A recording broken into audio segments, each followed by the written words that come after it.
Welcome into the CHGO Blackhawks podcast. We're in the Victory Lounge here in our West Loop CHGO studios. And as always, we're presented by DraftKings Sportsbook, America's top-rated sportsbook.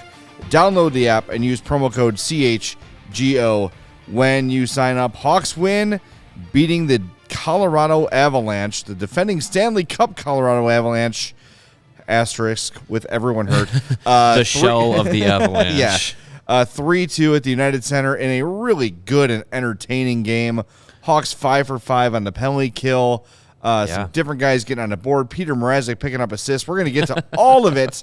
But first, we got to take care of some business. Make sure you smash that like button on YouTube. I'm setting a goal.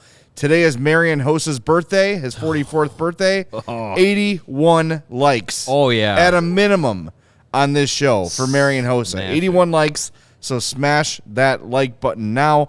Also hit that subscribe button on YouTube. If you're listening to the podcast, make sure you're subscribed and or following us. And leave us a 5-star review on Apple Podcasts if you're feeling generous. Check out allchgo.com for all of our great written content. And hey, heads up, you might want to become a diehard if you're not already, because our United Center takeover is February 10th. That's a Friday against the Arizona Coyotes. It's going to be a great time. Details to follow, ticket link to follow, but save the date. It is happening February 10th, and Die Hard save on every CHGO event and every piece of CHGO merch at the CHGO locker. So lots of great stuff on the horizon. But let's get into it, man. Mario, Hawks win their third in a row, 2 of which came against pretty good teams, cup contenders, you'd say, Calgary and Colorado, and most shockingly of all, without Patrick Kane. Yeah. A wise man once said 3 wins is a winning streak.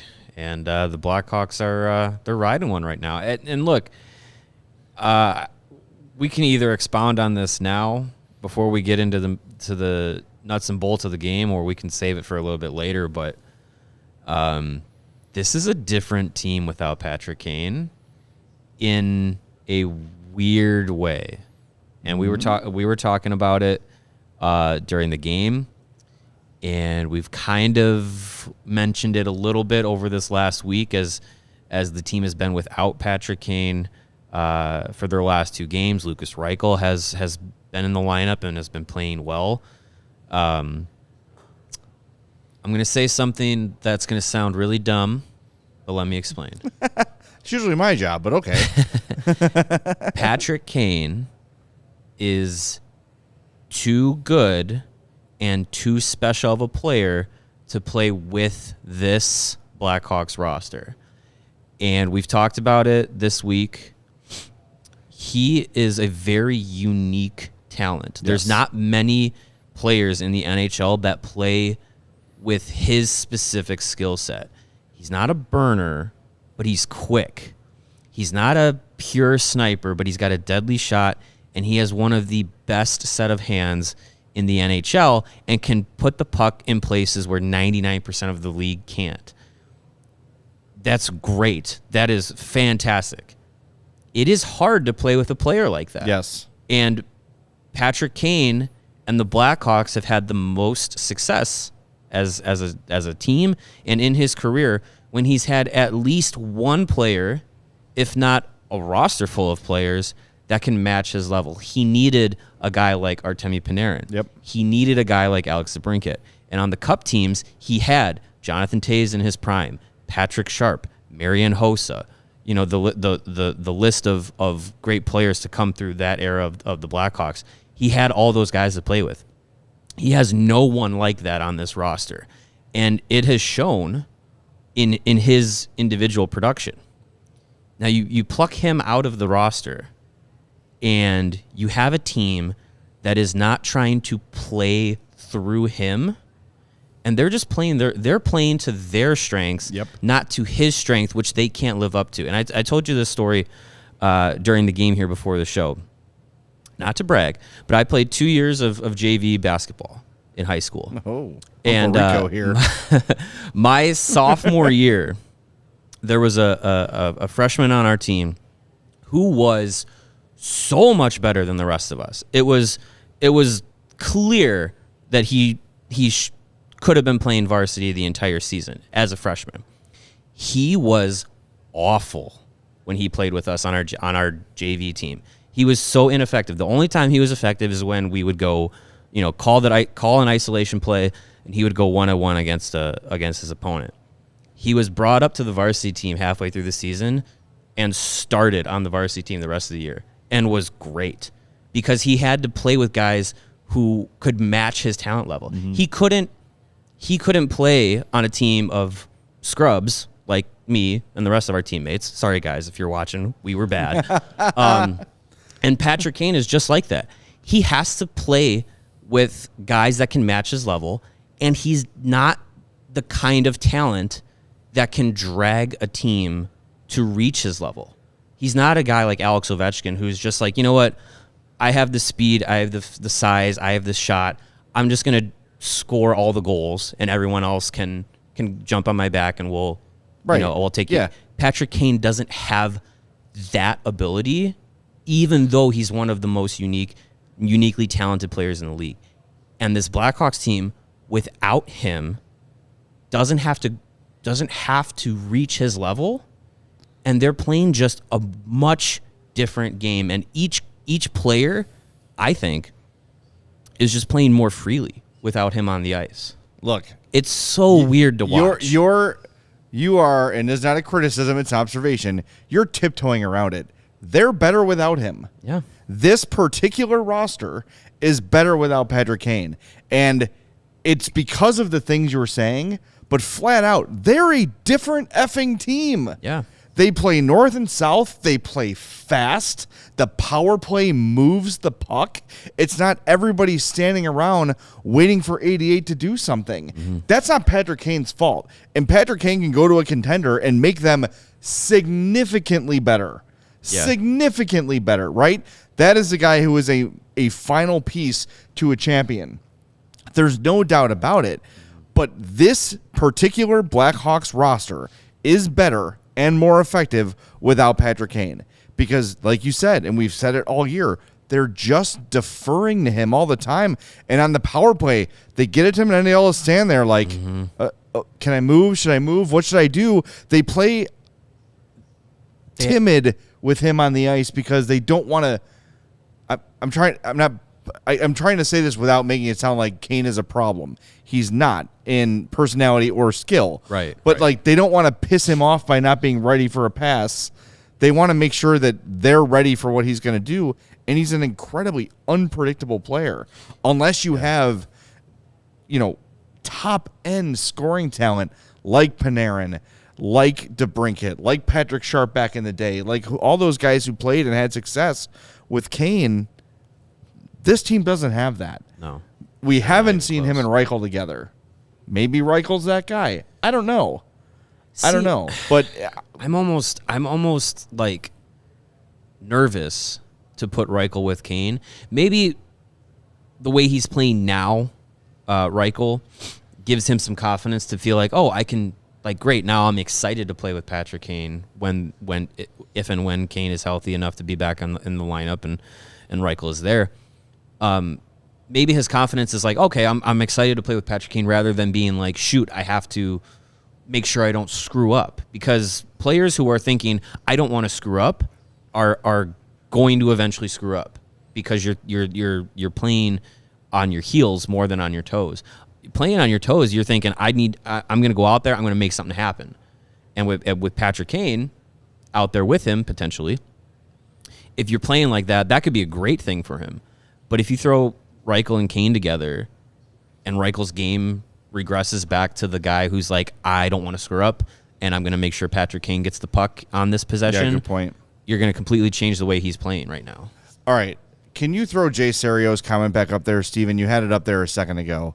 It was about Reichel being an East and West player. If you can't find it, it's no big deal. Basically, Jay Zario's... Oh, I'm sorry. It was Ira saying, even though Reichel is an East and West player, he can still produce on this team. I find it interesting. Yesterday, we played a portion of Luke Richardson's press conference after practice, and he was asked, what was Lucas Reichel doing correctly? Can we fire this video here real quick, Steven? I just want you to hear. Now, again, this is Luke Richardson talking about Lucas Reichel yesterday after practice. He's playing pretty simple and letting his skill find the opportunity to use it. Offensively, he's not trying to slow down and stop and try and sauce through three people from me to you. He's skating and creating speed, so it's creating lanes to make, and those guys are pretty much passing the puck flat. It's just making short passes, and they're supporting each other and they're moving. It's very difficult for defense. That's it. There's more to it, but basically what he says is he's not just standing there trying to throw a sauce pass through three people. That sounds like somebody on this team. Yeah. That's Patrick Kane on the power play. He stands on the boards, he waits and waits and waits and waits and waits for the perfect pass. Now, the difference is Patrick Kane, throughout his entire career, 3 Stanley Cups, all the wonderful accomplishments he's had, has proven that he can have success playing that way. Mm-hmm. But yes, Reichel does play a bit of an East and West game. He can weave, he can skate, but he's moving and he's distributing on the fly. Yeah. That's the difference. Kane, especially this year, has become a bit of a stationary winger. And I say this all the time, and I'm not trying to name drop, but really, I did some interviews with like Chris Versteeg and others who have played with Kane, and they all said it's a challenge to play with him. He is a hard player to play with. And again, neither of us are saying like Patrick Kane sucks, get him out of here, all those things. No. But you can see it. It is a different team without him on the ice. I'd be interested to see if what Luke Richardson does when Patrick Kane is back healthy and back in the lineup. I'd be interested to see where he slots him in, because the Kurashev, Domi, Reichel line has been playing very well together. Historically, when Jonathan Toews and Patrick Kane have been put back together on a line, it hasn't been the best. No. So I don't know where you put him in if Richardson willingly breaks up the top line, which has been playing really well together. All three of those guys seem to have been building up some chemistry. It's very interesting where this team is now compared to just a week and a half ago, Yeah. It's just it now in my brain it's going, where do you put Petr Kane in this lineup? Like, I would have never have guessed. That was not on my bingo card of 2022-23. Like, Patrick Kane, how do you fit him into the lineup? Like, it's so weird how this little change, well, little, quote unquote, but this small sample size of not having Patrick Kane has completely flipped my thought of this team. And how it was just like, well, this team is just really bad. They've been constructed to be the worst team in the league.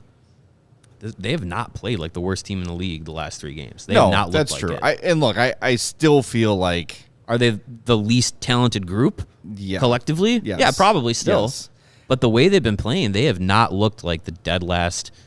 They're tied for dead last now team in the league. I just want to remind people, the other teams that the Hawks are competing in the tank with, Columbus, Anaheim, Arizona, San Jose, none of them are going to be making a sell-off like the Hawks are going to be. Anaheim has their next generation of stars playing in Trevor Zegras and Mason McTavish and Troy Terry and on and on and on. Yes, they're going to trade John Klingberg. They'll probably get a first-round pick for him. Cool. Maybe, yeah. Columbus is going to start getting healthier. Arizona's got young players who are making an impact. They're probably going to trade Jacob Chikrin. They might trade Shane Gostisbehere. They should. But the impact level of the players, at least theoretically, that those teams will be trading compared to what the Hawks are trading, there's no look. They've won 3 in a row, and they finally are out of the tank basement. by winning percentage only. They still have the fewest amount of points. Columbus is losing right now, right? Columbus lost. Arizona is losing. Arizona is losing. Yeah. Now 5-3 to Ottawa. So that one looks like it's over. There's 45 seconds left. So Arizona will have lost 2. But those teams are probably going to get a little bit better. And the Hawks are going to get significantly worse. At the trade deadline? Well, I just think like Columbus is going to get healthier. Sure, yeah. Anaheim will probably get a touch worse. But I think if you're talking about losing... The teams are going to get worse, talent for talent-wise, for sure. But if you're talking about losing Taves, Kane, potentially Domi, potentially Athanasiou, one of maybe Murphy or McCabe, and who knows? Maybe Alex Stalock. Maybe. Somebody like Jason Dickinson could go. Yeah. Like, there's so many guys who we're probably not even thinking about that a lot of contenders would be like, hey, that's a nice fourth-line addition. Somebody like, even like Sam Lafferty or Taylor Raddysh. Like, this team is not married to any of these guys. No. They're really not. So there's a lot of things that can be done. Yeah. I just we're seeing a certain amount of people freak out here. It's January 12th, and they just won their 11th game. There's still half the season to play. There's still the in theory teardown coming up towards March 3rd. Like there's still definitely opportunities for this Blackhawks team to continue to be at the bottom of the league and in the best chance to get the top overall draft pick. But I mean, I'm not going to say that the people who are worried about screwing up the tank are as unhinged as maybe we were after the win over the Coyotes, saying, you guys. Now it's 3 in a row. It's you beat the Coyotes, who you're also in the tank with. You beat Calgary, who's looking like a playoff contender. You beat Colorado, who's supposed to be the cup contender this year, but injuries have decimated them. But they're still a playoff contending team. I don't know. I start to, after seeing how they've played without Patrick Kane, I start to think like, hey, like, maybe there's some major league, like, no ridiculousness coming. No. Where not that they're gonna screw everything up and make a playoff run. I'm not getting that crazy, but a roster that's supposed to be bad might come together and actually outperform what they're expected. Yeah, like I don't know. I'm not worried. And I was the guy worried early in the year. I bet my beard on it, and I'm fully expecting to shave my beard come playoff time. I'm not saying that it's going to happen. I just the sliver of the pie chart of maybe they screw this up is gotten just incrementally bigger for me. Well, Columbus has Jakub Voracek coming back. Not for a while, but it says he's got a concussion. So you never know. Okay, yeah. I mean, at some point. Yeah, I remember seeing something about him a few weeks back, and it was like they had no idea what was going to be his status. But okay. Boone Jenner's missed a month, but looks like he'll be back soon. Mm-hmm. It says January 16th is kind of the expectation. Elvis Merzlikins, he's just sick, so it's not a big deal for him. But Werenski's the big one. He's out for the year. He's done. Yeah. Like he's done for the year. But they've got some help coming potentially. And they're not selling anything off. Right. That's the thing. That team is not going to just suddenly start dumping all of their assets. We got a poll question in our CHGO YouTube chat right now. The question is, what happens first? A Blackhawks postseason appearance or the Avalanche return to the Stanley Cup final? Make sure you vote in that. We'll update it towards the end of the show. And I think a lot of people at first blush say, well, obviously the Avalanche are going to get back to the Cup final. It's not quite as easy as it seems, folks. Yeah. Like, I know we're spoiled Blackhawks fans, and they got to the Cup final every other year and barely missed going 3 years in a row. But look at teams like the Caps and the Sharks and the on and on and on, teams that were really good for a really long time. That early 2010s Vancouver. Enough. Yeah. Like it's not a guarantee. And we were all talking, we talked to Jesse Montano yesterday, and game one, we're in Colorado saying, hey, enjoy this. You know, these things are fleeting. But we're all saying, like, I wonder how many cups in the next 5 years the Avalanche will win. We're already assigning them multiple cups. Mm-hmm. Yeah, they came into this season as the odds-on cup favorite. And I know Steven worked real hard on the graphic here, so I want to make sure we get to it. As part of the question, they opened up the season as, I believe, plus 380 to win the Stanley Cup, to repeat. And right now, Steven, as you have the best eyes at this graphic they still here, have the second best odds. They're at plus 600. Plus 600 behind the Boston Bruins at 500? 500, yeah. 500. All right. Yeah, so, I mean, they're still... The bettors there still believe that the Avalanche are the best contenders, at least in the Western Conference, to get to the Cup final. And from talking with Jesse yesterday, it really seemed like the Avalanche are just banking that everyone will be healthy and everything will be fine. And they still don't have a timetable for Gabe Landeskog.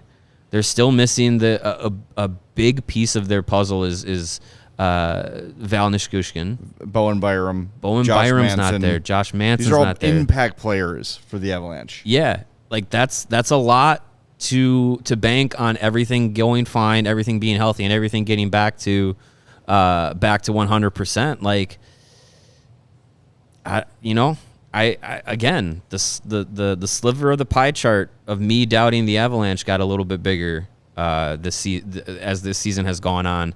Than it was at the beginning of the year. So I don't know. Maybe everything goes right for them. Who knows? But I think if I'm voting, I think I'm still believing that the Avs can get to a Cup final before the Blackhawks get to the postseason. But I hold the belief that, things look good for the Blackhawks' future. Things look good in their prospect system. If they add Connor Bedard, skyrocket. But I don't think it's out of the realm of possibility that the Blackhawks can get back to the postseason 4 years? Oh, I think it's sooner than that. Sooner? I think it's sooner than that. Because I think they're going to be forced to bring in some free agents next year just to get to the cap floor. I think they're going to land. But are those going to be longer? I think they're going to land a major free agent within the next 2 off seasons. Okay. Yeah. I would agree. I think they'll be trying to be in that pool. And if you're talking about if it's Bedard, yes. Fantilli is probably coming straight to the NHL. You've got him. You've got Reichel full-time, another year older, another year bigger, another year stronger, another year more experienced. You've got, look at Isaac Phillips played terrific tonight. Mm-hmm. He'll be here. You've got Regula. You got Vlasic. You got, not to mention Nolan Allen, Ethan Del Mastro. Yeah, they're all going to be young and they're going to have their growing pains, but I think there's going to be some veterans added in here when those guys start to come up to supplement. Yeah. I'm not saying they're going to win a cup, but get into the playoffs. Sure. When you look at the Central Division, a lot of those teams now are Colorado's going to be here for a while. Yeah. But there'll be a bit of fall off. Like Minnesota, they've got cap issues. There's going to be some fall off with some of those other teams. St. Louis, who knows what they are? Nashville is the very definition of average, and it seems like that's just their business plan, is to try to put up a fight every year and see what happens. And Winnipeg, it's hard to put your finger on them because they were a mess last year, and now this year seems like everything's clicking with minimal changes except behind the bench. Right. So yeah, it'll be interesting to see how it all plays out. But yeah, I think there's a lot of optimism, or should be a lot of optimism for Blackhawks fans for the future of this club. Even sans Connor Bedard. But with Connor Bedard, it's better, obviously. Yes. And I know a lot of people are going to freak out that the tank is going to be screwed up. Next game is the halfway mark. There's still a lot of hockey to play, and I don't think this play is sustainable. I think we got fooled into thinking, oh no, they're going to screw up the tank early on this season. Yeah, I felt this way early. Like they're too good, and I freaked out. and things kind of found their way back to what they should be. So yeah, I mean, look, does it make you a little bit itchy, the winning streak? Yeah, a little bit, but you still enjoy it. It's nice watching a team that's playing well, playing competent, like giving you fun things to watch and cheer for, and it's not all clouds and doom and gloom and everything sucks, and it gives you a little bit of a break from all that. Yeah. Anthony says no 27 or 28-year-old all-star caliber UFA is signing with this train wreck until the team starts winning more. That's not true. No one views this as a train wreck. Everyone knows what's happening here. Yeah. Everyone sees the young prospects the Hawks have. Every player that's ever played here, well, not every player, but the vast majority of the players that have played here love their time here. They rave about it. It is a free agent destination. It's an original six city. It is a place that takes care of their players, unlike any other franchise. Mm-hmm. Major market, exposure, all those things. Yes, of course, free agents are going to want to come here. It is not a train wreck. They're losing, but it's not a train wreck. And just to jump on your back a little bit here, before I forget, about talking about enjoying the winning streak. Yeah, it's not great for the tank, but guess what? It should make you feel good about the coach. Yep. How about that? How about looking at that positively? Because we keep saying, like, I don't know, Luke Richardson, who knows? He's got this team playing this well without Patrick Kane. Yeah. Does that give you any sort of hope in Luke Richardson? You would think so. Yeah, it's a big challenge to have this roster without Patrick Kane and to be told, like, hey, go out and coach these guys up. Go out and make a winner out of these guys. And he's done that. And he's had the team competitive all year. There's a couple of games where, yeah, you know what, they were outmatched or they didn't rise to the occasion. That's going to happen in an 82-game season. Yep. You're not going to. No team is ever going to go 82-0-0. So Luke Richardson has had this team, following his lead as head coach all season. And it would have been very easy and very understandable for a lot of these players to be fed up with the losses and to be, mentally checked out. And by all accounts, it doesn't look like anybody is. And I think that's a big testament to him as a head coach and as a leader, as a motivator, and a guy who can, command respect in a locker room. And we've talked about it a lot. They needed a guy who could come in and be able to relate to that locker room. And he's played, over 1,400 games in his NHL career, and he knows the buttons to push on these guys that can get the best out of them at the right times. I think he's been doing a really good job, and not having Patrick Kane, getting 3 wins where the team, it's not like they're fluky wins or anything.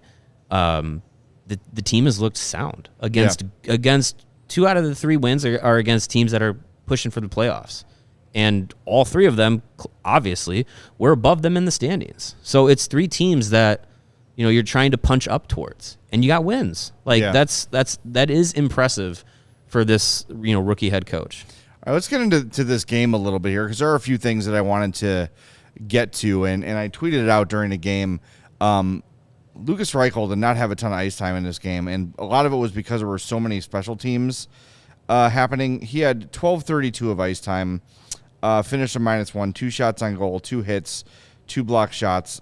He also had, 2 takeaways, not block shots. He also drew a penalty because he was about to have a breakaway, and I think it was Hunt that had to basically tackle him to prevent the breakaway from happening.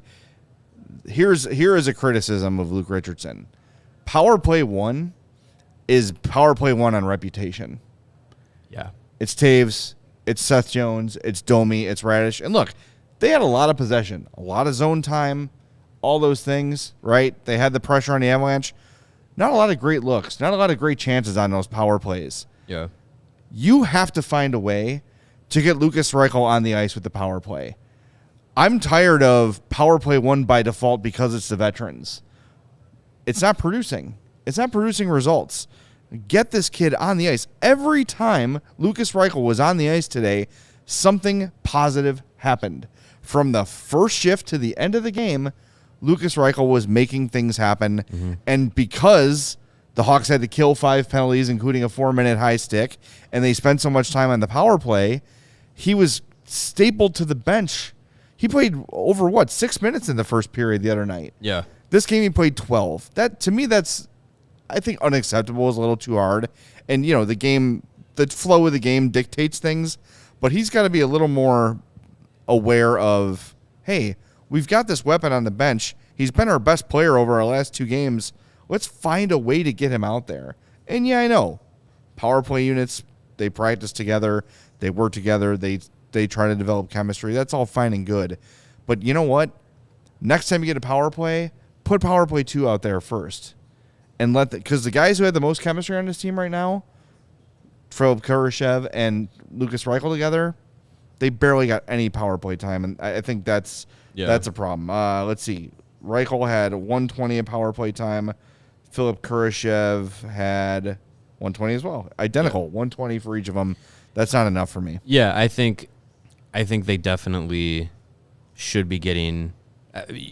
At this point of the season, you should be able to recognize who's playing well, who's deserving of the minutes, and I think even just in this short span, you kind of got to just ride your hot hand, and that's I think one thing Luke Richardson can learn in on the fly changes, lineup decisions. I think that's something that he can adjust to. Now, this roster mostly is not really working with guys who are going to try and find long-term chemistry, but I think in the short term, it's a good skill to learn and to be able to bring to the table as a coach and a manager of the game, is to be like, okay, who's clicking right now, who's clicking in this game, in this period, like being able to get those guys going. And I think maybe this is more of a criticism when the roster is better, but I think that's something that this is an opportunity this season to kind of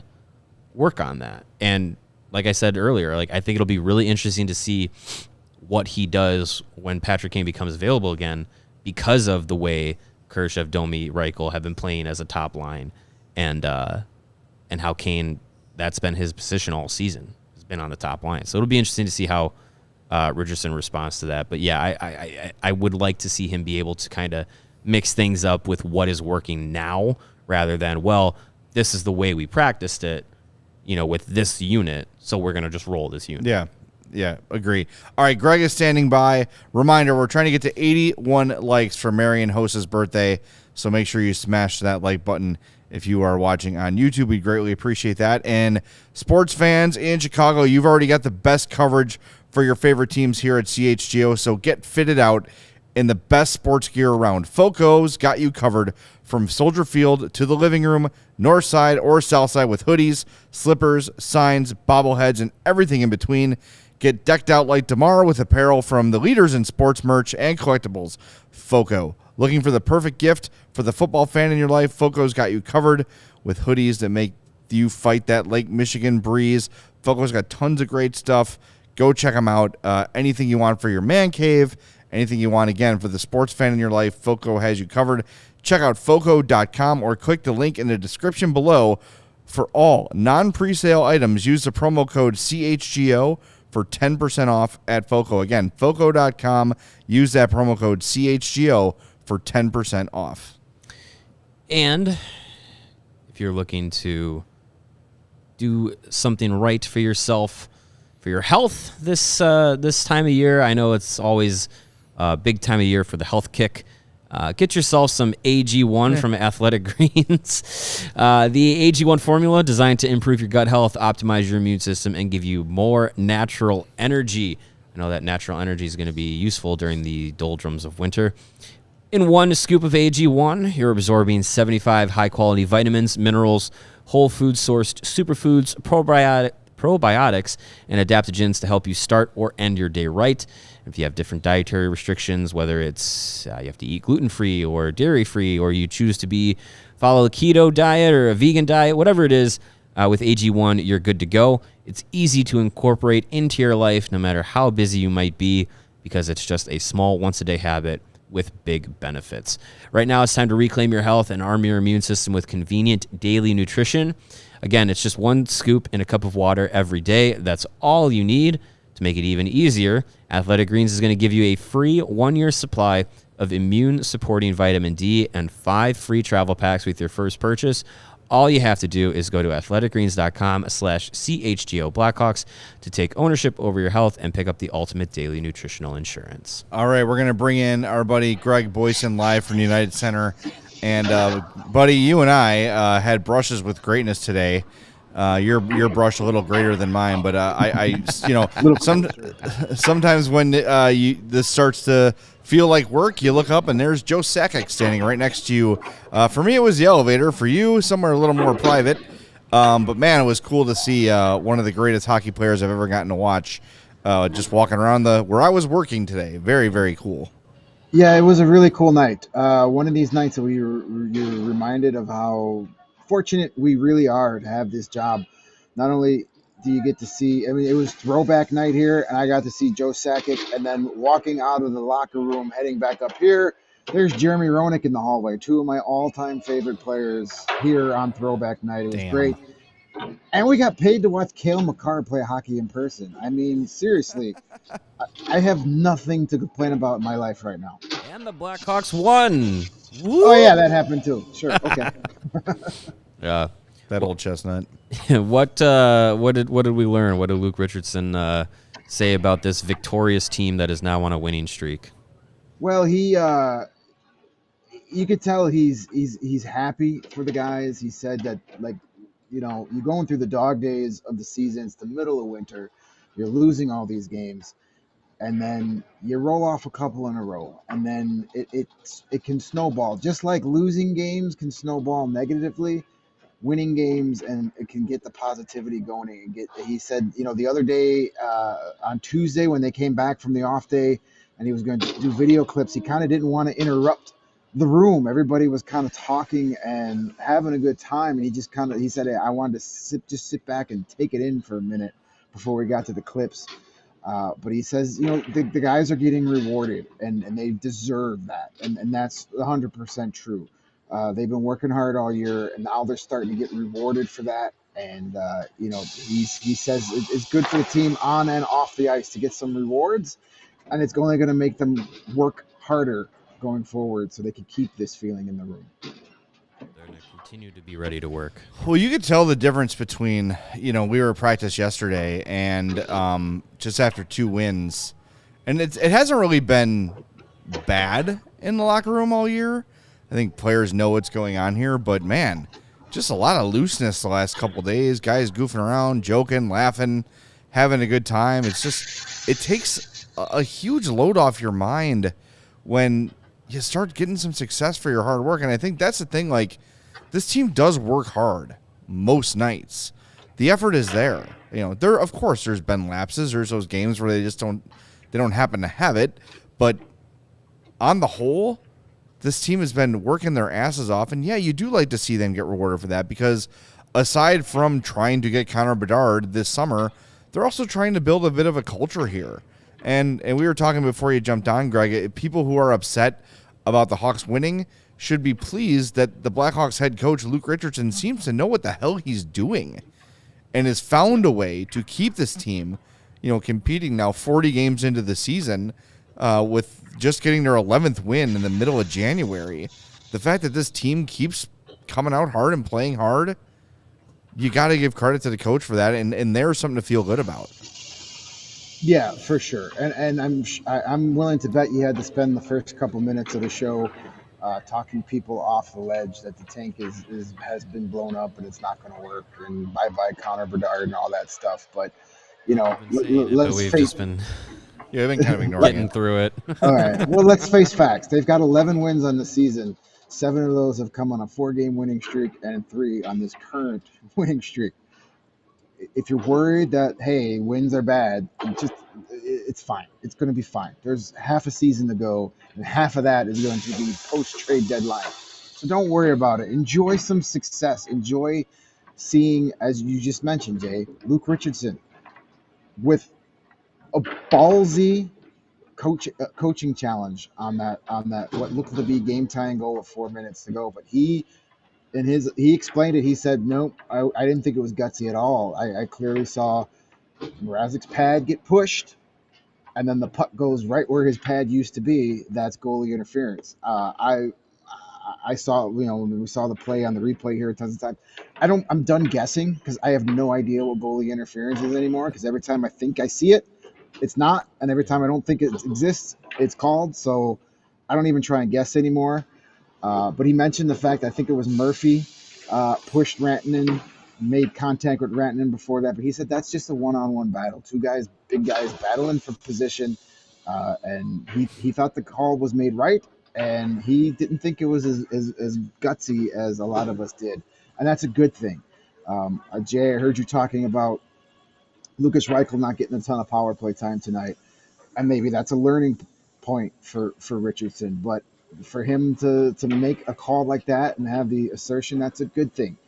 We worried all season from the summer until now. What's Luke Richardson going to do as a first-year head coach when the losses start piling up? Well, we're getting that answer. He's staying the course. He's not changing his message. He's getting these guys to play hard every night, and they're getting a little reward for all that work, and that's a good thing. Tank be damned. There's still plenty of time to lose and get the worst record. Let's just enjoy a good group of guys getting rewarded for tremendous effort. Look, no team is going to go 0-81. It's just not going to happen. 82. Oh, thank you. 82. I don't know why I said 81. Hossa. 81's on my mind for the likes we need for Hossa's birthday. No team's going to go 0-82. The old saying in baseball is you win 60, you lose 60. It's what you do with the other ones that make the difference in the season. Just lower the percentage, right? You're going to win 20, you're going to lose 20. What do you do with the rest in hockey? And Blackhawks probably lose the other. They're going to lose the rest. They're going to lose the rest. I don't know. If you expected them to go 0-82, I don't know what to tell you. And if you're going to get upset every time they get a win, you're just putting yourself through hell. Like, why even tune in? Why even watch the game?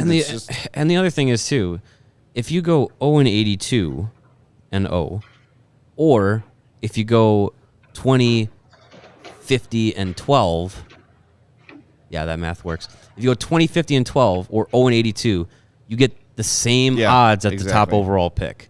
Last place is last place. It doesn't guarantee you anything. It just gets you the best odds in the lottery. So, look, Blackhawks are going to win some games. They've won some games this year. They've won some games that they probably shouldn't have. Tonight, Tuesday night, those are games that on paper they shouldn't be winning. They've also lost games that they probably should have won. The Dallas game that they blew. There's some games that go different ways, and I think there's going to be things from early this season, from this point of this season, and later next season, or at the end of this season, that will carry over into next season. Not every player here is going to be part of when this team is competitive again. We all understand that. We all understand the vast majority of those players are not going to be here. But next season, there's going to be players from this year's roster that will carry over. And then there's going to be new guys. And those new guys are going to come into a team and hopefully a locker room culture that got through this season with some positives. They carry those positives into next season. And then the roster carryovers to the next season. And that locker room culture, players come with that. And as it carries over, it's going to carry over into what will eventually be the generation that competes for the postseason regularly, that can hopefully contend for cups regularly. Yeah. That all transitions. So getting some wins now will help them, and then it'll help them into next season and the season beyond. It's yeah. And by the way, if you look into the numbers of this game, the Avalanche had a pretty major advantage. They had a 62% possession percentage. They had 10 high danger chances to the 8. Their expected goals for were 2.73 to the Hawks 1.38. The Hawks were outplayed in this one in the stat book. If you want to go back to the Calgary game, it was even worse. The Hawks had no business winning that game. So it's looking like it's supposed to look. Again, they're not going to stop, tanking. They're going to be the tank standings are going to be fine. At the beginning of the year, if you were like, hey, the Hawks need to tank, and you said they'll have 11 wins on January 12th, you'd be like, perfect. So who cares if they just got 8, 9, 10, and 11 in the last 3 games? It doesn't matter. Like, let's enjoy a rare win, because you know what? Post-game shows are a lot more fun when they win. I mean, we've had 130 people in the chat when I joined. 20 people have since dropped off. I don't know if that has something to do with my bad jokes, but I don't care. But like, talking about wins is a lot better for everything than losses. So we had a good one tonight. Yes, it was a game they probably shouldn't have won. The Lafferty goal kind of changed things a little bit, because the first 3 shifts of the game, the Hawks were getting owned.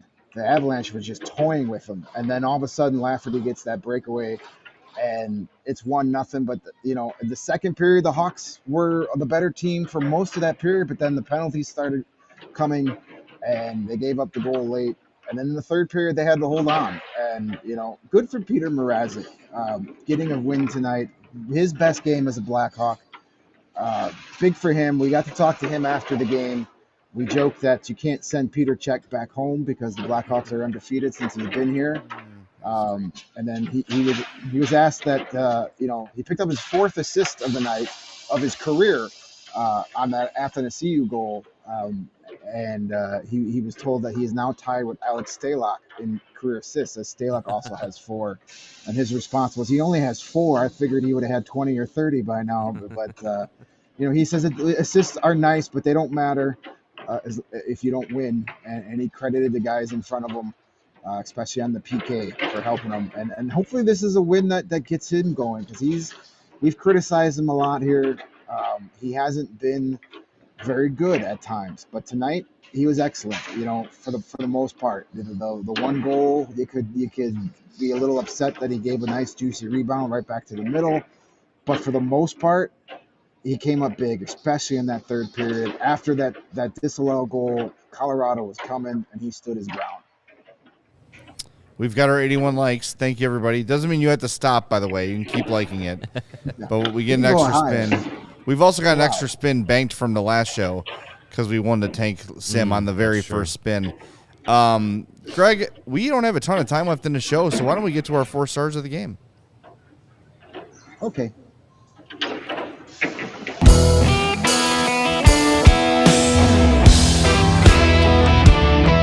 The 3 stars of the game, your number 1 star, Petr Mrazek. Your number 3 star, Petr Mrazek, 31 saves. He had an assist in this one. Really solid game for him. Sam Lafferty, your number 2 star. He had a goal, 2 shots, and won 67% of his faceoffs. Jake McCabe finished the night at -2, but had 5 hits, 4 block shots, and the biggest part of this, the penalty kill went 5 for 5. And Jake McCabe was, as he is most nights, the best defender on the Blackhawks, so he is your number 1 star. Hashtag vote McCabe. Jump in there, NHL.com/vote. Let's try to get Jake McCabe some all-star votes. Look, Chicago is a big market, and if we get enough people jumping in on this vote Jake McCabe train, he's got a real chance. So let's do it. Let's try to get Jake McCabe in the all-star game. Show the guy some love. Absolutely. All right, my 4 star of the game goes to Isaac Phillips, who I thought was terrific in this game. Only 12-10 of ice time. He had an assist. He was a +2, 5 hits. He had a block shot. But he had just a tremendous game. I really liked what he brought to the team. The assist he had with that long stretch pass, he was just excellent. And I'm so glad he's back in the lineup. Now we just got to get Ian Mitchell back in the lineup, too. I'm tired of seeing those guys sit. Love you, Caleb Jones. Seemed like a good guy, but we've seen it.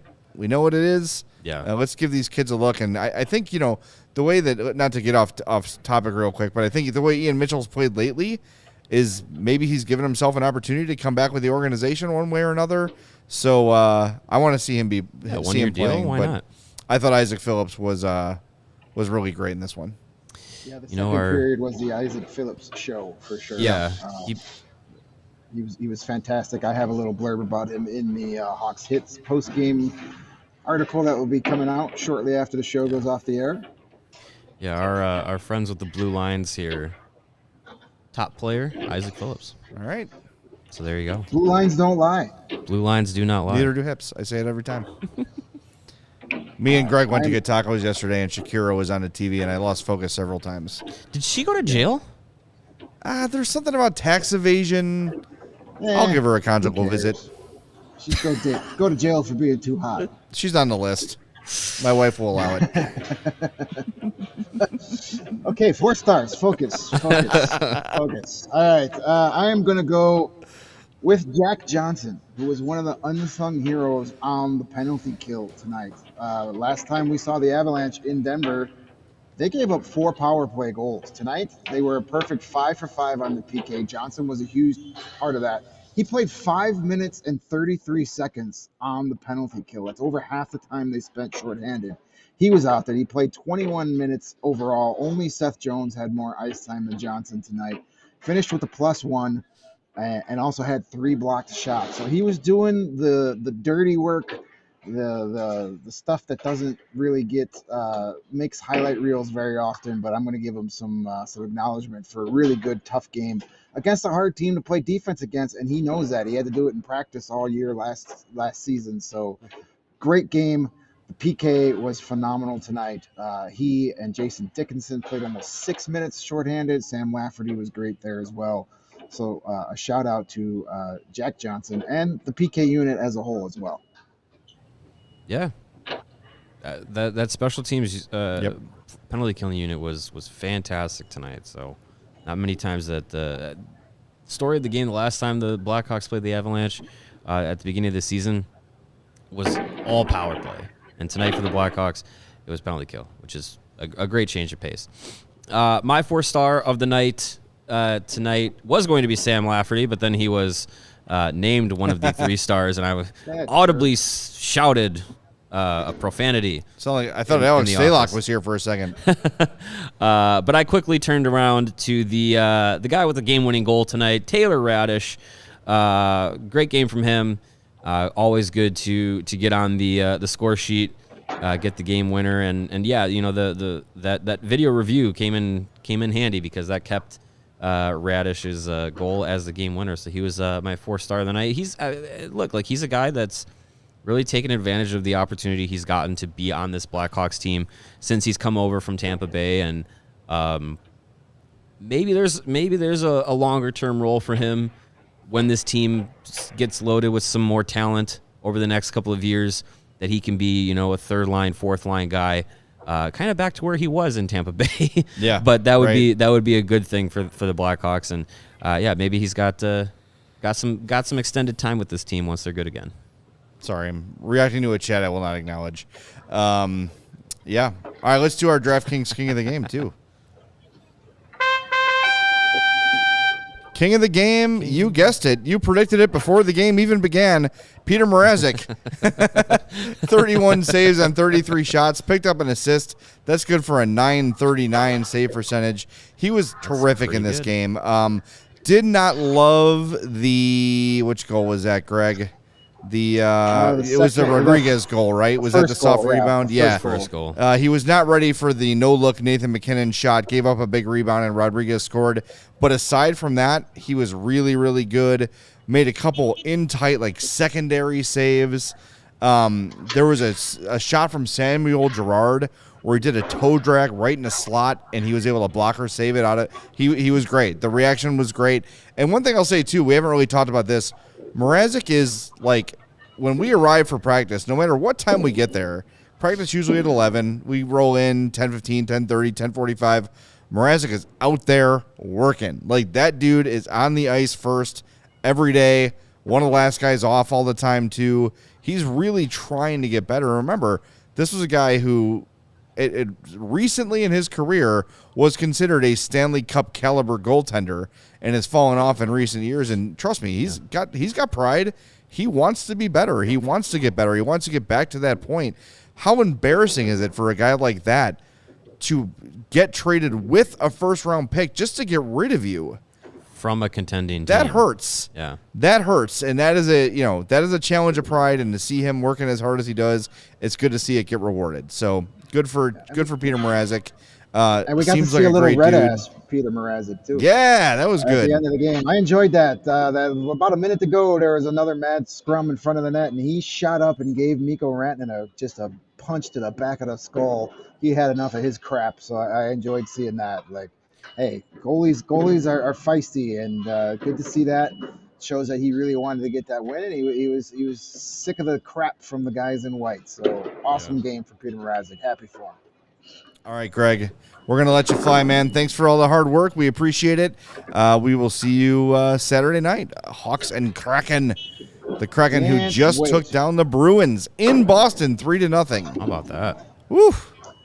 It's going to be a fun one. In jeopardy. And those glorious effing uniforms. Mm-hmm. Oh, I love them. All right, boys. We will All right, take care, Greg. Saturday. All right. Thank you, man. That was great. And we want to remind you, as we always do, you might have noticed the NFL playoffs, they're starting. Yeah. They start. The playoff picture is locked in, and our go-to place for the wild card round action is DraftKings Sportsbook, an official sports betting partner of the NFL. To kick off the road to Super Bowl 57, new customers can bet just $5 and get $200 in free bets instantly. Listen to this. Listen up. Listen to what I said. You bet $5. As soon as you bet $5, regardless of outcome, you get $200 in free bets instantly. Plus, all new and existing customers can get a no-sweat bet each day of the wild card round this weekend. Just place any NFL bet of your choice, and if it loses, you'll get a free bet back up to $10. Action so good, why bet the NFL playoffs anywhere else? This is one of those playoff weekends where almost all of them have like blowout potential. Maybe the Cowboys game not so much. That one, like Cowboys and Bucks. Cowboys, Buccaneers, Giants, Vikings could be interesting. Jags, Chargers will be interesting. There's some games that can be a little close. I feel bad for the Dolphins. But maybe you don't mismanage your quarterback all year and karma sneaking up with you. Yeah, I mean, don't trot him out after four days after having a concussion to go out and get concussed again. Just my 2 cents. Anyway, have fun. Gamble safely, of course, as always. Download the DraftKings Sportsbook app and use that code CHGO. New customers bet that $5 on the NFL, and they get $200 in free bets instantly. Only at DraftKings Sportsbook with the code CHGO. Minimum age and eligibility restrictions apply. See show notes for details. Can't wait to bet on the Bears in the playoffs next year, my friends. Yes, next year. Keyword. Yep. But this year you can definitely make yourself some money on the NFL playoffs. And, one of those games you mentioned that might be close. Tampa Bay hosting the Dallas Cowboys. Here's a stat that I think is quite interesting. And sometimes you can't bet against history. Tom Brady is 7-0 in his career against the Cowboys. Tampa Bay is hosting Dallas at plus 120 on the money line. I'm making Tampa the upset special pick of the week. I like that. Tampa at plus 120 right now on DraftKings. You can hop in there and, put some money down on the ageless wonder that is Tom Brady to find that spark once again in the postseason. And, another wild stat with Tom Brady. I think the last 4 Super Bowls he's won have alternated years. Didn't win one, didn't win one. He's coming off a did not win year. Is he going to win it? No. We'll see. But I like where your head's at. But I do like I do think the upset pick this on Monday night against Dallas could play well into your favor. So I like that plus a lot. 120 Tampa Bay on the money line. Love it. That's our points bet pick of the week. So DraftKings pick of the week. I did it again. That's DraftKings okay. Pick of the week. That's the DraftKings pick of the week. We'll clean that up in post. These guys right here. Yeah. Yeah. DraftKings.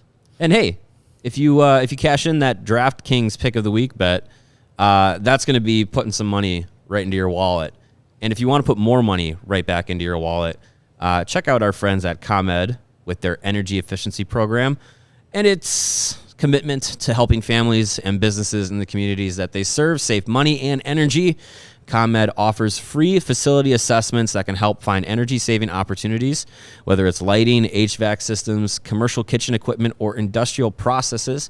An authorized engineer will work with you to develop a detailed assessment plan specific to your goals and needs, and these can be done in person or virtually and last approximately 2 hours. Within 3 to 4 weeks, customers will receive a report detailing energy efficiency projects that you can start working on immediately. Each recommendation will include estimated energy savings, cost savings, project costs, potential incentives, and simple payback. So don't wait. Get started saving money and energy today. For energy-saving tips and to schedule your free facility assessment, go to comed.com/poweringbiz. And if you're ready to sign up for a facility assessment, you can call them at 1-855-433-2700, of course, during regular business hours, and speak with a ComEd Energy Efficiency Program representative. You can also email them at businessee@comed.com, or you can request an assessment online at their website, comed.com/facility assessments. All right, it has come to that time in the show to update the tank standings and spin the wheel on the tank sim. Here we go, tank standings time. All right, panic in the streets, panic at the disco. No. The Hawks are now second in tank standings behind Columbus. Richard Panic. Columbus has 26 points in 41 games. The Hawks have 26 points in 40 games. So there's your 1 and 2. Anaheim with 28 points in 42 games. 31 points in 40 games for Arizona, and 34 points in 43 games for the Sharks. So there you go. By the way, I heard a story today. Some guy was flying his drone in Australia and saw, like, in the water a bunch of great whites. And they were able to evacuate the water because of the guy's drone. Wow. Drone hero. Hey, look at that. DraftKings drone hero of the game. That dude from Australia who spotted the great whites. Wow. So there you go. All right, we've got why I 3 don't go in the ocean. spins because you helped us reach 81 likes for Marion Host's birthday. That's your second spin. And we've got one banked from the last show because the first spin, the Hawks won the sim lottery. So if that happens again, we're going to bank 2 more spins. Ooh. As soon as the Hawks win, we stop. We do not mess with it. We do not. So we have at least 3, but if they hit number 1 before then, we'll bank it. So let's give it the first spin here, Steven. Let's see what happens. All right, first spin, Ottawa gets the first pick, moving up 8 spots. I don't like that. Columbus second and the Hawks third. All right, that sucks. I have a question before we go to our next spin. Okay. Steven, can you hit reset? Now, I know that Tankathon updated the odds from 18.5 to 25.5 to reflect that only the top 11 teams can be in the first overall pick. But why is the second overall pick not changed? Wouldn't their odds change as well with the only having to worry about 11 teams? Is the top team the only one that's guaranteed a top 3 pick? Yes. So maybe not. No, it's... I think you can't drop more than 3, no matter where you're at. I think that's the rule. Oh. So if you're at 2, you can't go lower than So here's 4. the thing. It's math, and I have no idea. Okay. So I'll try and reach out to Tankathon. Hello, Tankathon? Yes. So call up Tankathon. Can you have the Hawks win more often? Thank you. Yes. Anyways. All right, let's try again. That sucked. Sorry if I confused anybody. Ugh. Second spin, bad. Anaheim. Worse. Ottawa, Columbus, and Chicago. All right, and Arizona gets 5. All right, let's do it one more time. This is bad. All right. I don't like it. San Jose, Philly, Columbus, Chicago. So what we're learning is we have to be outside of the top 5 to get the first overall pick. Apparently, yeah. Because the top 3 have dropped in each one of these sims. Each team has dropped at least 1 position. So yeah, Yeesh. that's not great. You know what? I am glad that Tankathon is not the official